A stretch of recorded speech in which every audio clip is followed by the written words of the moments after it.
Hello बच्चों, आज हम एक मूर्ख लोमड़ी और ऊंट की कहानी सुनेंगे। एक बड़े जंगल में एक ऊंट और एक लोमड़ी रहता था।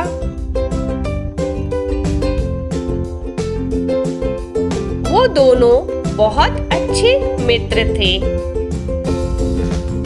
और उस जंगल के पास ही खरबूजों का एक खेत था। लेकिन खेत और जंगल के बीच में एक नदी पड़ती थी।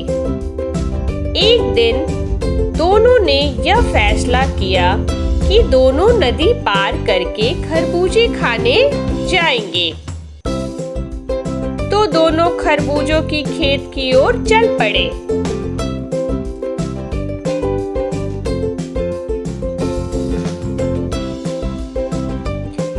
जैसे ही दोनों नदी के पास पहुंचे, लोमड़ी बोला, ऊंट भाई, तुम मुझे अपनी पीठ पर बैठा लो ताकि मैं भी नदी पार कर सकूं।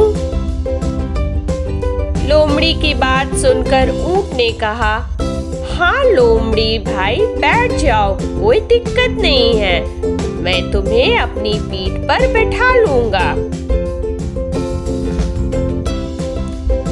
लोमड़ी ऊंट की पीठ पर बैठ गया और दोनों नदी पार करने लगे।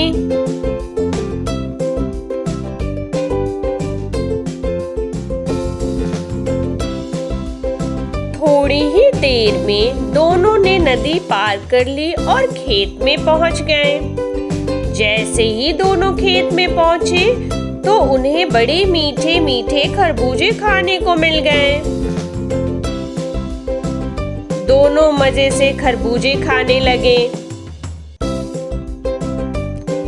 थोड़ी देर बाद लोमड़ी का पेट भर गया और वह गाना गाने लग गया। यह देखकर ऊंट ने उसे गाना गाने को मना किया। लोमड़ी ने उसकी बात नहीं सुनी और वो कहने लगा, क्या करूं ऊंट भाई, खाना खाने के बाद मैं गाना जरूर गाता हूँ। यह कहकर लोमड़ी फिर से गाने लगा।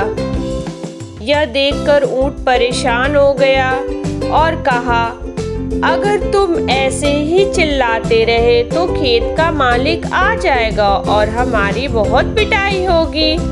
लेकिन लोमड़ी चुप नहीं हुआ, वह गाना गाता ही गया। उसी वक्त लोमड़ी की आवाज सुनकर खेत का मालिक आ गया।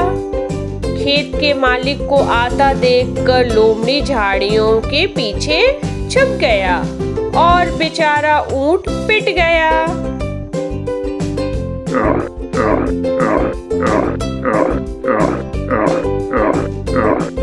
क्योंकि वह इतना ऊंचा और लंबा था कि उसके लिए छुपना नामुमकिन था। अब जब दोनों जंगल वापस जाने के लिए नदी के पास पहुंचे तो लोमड़ी ऊंट के पास आया और बोला, ऊंट भाई, अपनी पीठ पर बैठा लो, नदी बहुत गहरी है। ऊंट ने उस वक्त कुछ भी नहीं कहा। उसने बोला, हाँ बैठ जाओ। ऊंट लोमड़ी को सबक सिखाना चाहता था। लोमड़ी ऊंट के पीठ पर बैठ गया। थोड़ी दूर आगे जाके जब ऊंट नदी के बीच पहुंचा तो उसने जानबूझकर नदी में डुबकी ले ली। लोमड़ी ने उसे ऐसा नहीं करने के लिए कहा, लोमड़ी भाई, अक्सर भोजन करने के बाद हमेशा मेरे साथ ऐसा होता है, खाना ही हजम नहीं होता है, क्या करूं, मेरी आदत है। यह कहकर ऊंट ने दूसरी डुबकी लगाई। लोमड़ी डर गया और कहता रहा कि ऐसा मत करो। अब ऊंट की बारी थी, इसलिए उसने भी लोमड़ी की बात नहीं सुनी और नदी में डुबकी लगाता गया। फिर लोमड़ी ऊंट की पीठ से फिसल गया और गहरे नदी में गिर गया।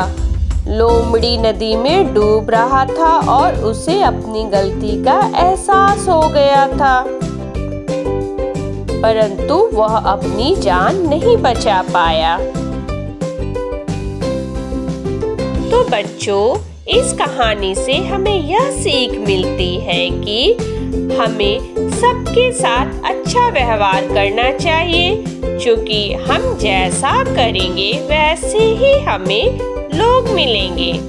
अर्थात जैसी करनी वैसी भरनी। ओके, धन्यवाद।